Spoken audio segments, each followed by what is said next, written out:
एक युवक ने शादी के कुछ साल बाद पिता से कहा कि वह विदेश जाकर व्यापार करना चाहता है।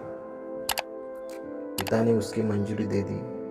युवक अपने माँ बाप और गर्भवती पत्नी को छोड़कर व्यापार करने विदेश चला गया। उसने विदेश में कड़ी मेहनत की और धन कमाया और वह बहुत अमीर सेठ बन गया। लगभग 15 वर्ष धन कमाने में बीत गए तो उसे वापस घर लौटने की इच्छा हुई। पत्नी को पत्र लिखकर उसने आने की सूचना दी और जहाज में बैठ गया। वह सेठ कुछ दिनों के बाद अपने नगर पहुंचा। नगर के एक चौराहे पर ही उसने देखा कि एक व्यक्ति एक बोर्ड के साथ खड़ा था। उस बोर्ड पर उसने लिखा रखा था, बेशकीमती ज्ञान के सूत्र। सेठ ने यह व्यक्ति के पास जाकर पता किया।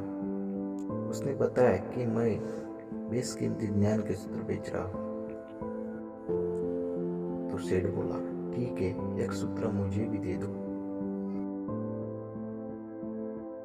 वह आदमी बोला, मेरे हर ज्ञान सूत्र की कीमत 100 स्वर्ण मुद्राएं है। सेठ को यह सौदा महंगा लगा,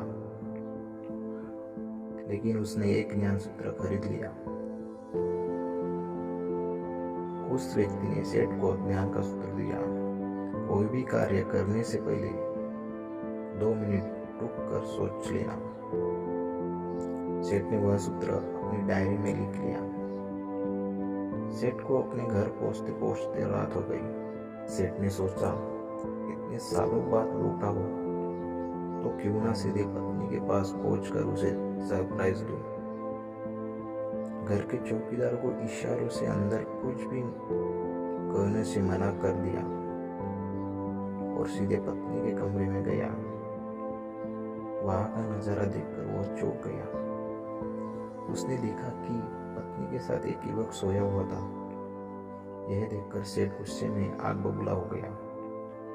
वह सोचने लगा कि मैं परदेश में उसकी चिंता करता रहा और यह यहाँ अन्य पुरुष के साथ सो रही है। आज मैं इन दोनों को जिंदा नहीं छोड़ूंगा। वह गुस्से में अपनी तलवार निकालकर दोनों पर वार करने ही जा रहा था।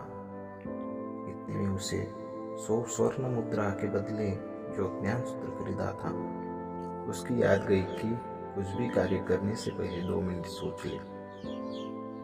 वह 2 मिनट सोचने के लिए रुका। उसने तलवार वापस पीछे हटाई, लेकिन वो किसी बर्तन से टकरा गई। बर्तन के गिरने की आवाज से पत्नी की नींद खुल गई। आँख खुलते ही उसने अपने सामने अपने पति को देखा तो वह बहुत खुश हो गई और बोली, आपके बिना जीवन सुना सुना था। इंतजार में इतने वर्ष कैसे निकले यह मैं ही जानती हूँ। पत्नी ने इतना बोलकर पास सोए हुए युवक को उठाते हुए बोला, बेटा उठ जा, तेरे पिताजी आ गए।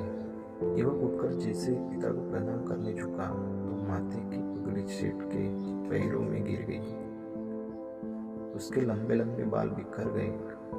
सेठ की पत्नी ने कहा, यह आपकी बेटी है। इस सम्मान को कोई आँच ना है, इसलिए मैंने इसे बचपन से पुत्र के समान पालन पोषण किया और संस्कार दिए। यह सुनकर सेठ की आंखों से आंसू की धारा बह निकली। उसने पत्नी और बेटी को गले लगा लिया और सोचने लगा, यदि आज मैंने उस ज्ञान सूत्र पर अमल नहीं किया होता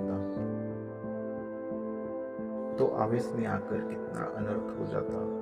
मेरे हाथों मेरा ये निर्दोष परिवार खत्म हो जाता। तो दोस्तों, इस कहानी से यह शिक्षा मिलती है कि जल्दबाजी में आकर कोई निर्णय ना लें, क्योंकि जब हम आवेश में होते हैं तो हमें अच्छे बुरे का ख्याल नहीं होता। इसलिए गुस्सा होने की स्थिति में कोई भी निर्णय ना लें। कुछ देर रुके और दिमाग ठंडा होने दें, फिर सोचे कि क्या सही है क्या गलत। धन्यवाद। हमारे चैनल को सब्सक्राइब कीजिए और नोटिफिकेशन को ऑन कीजिए।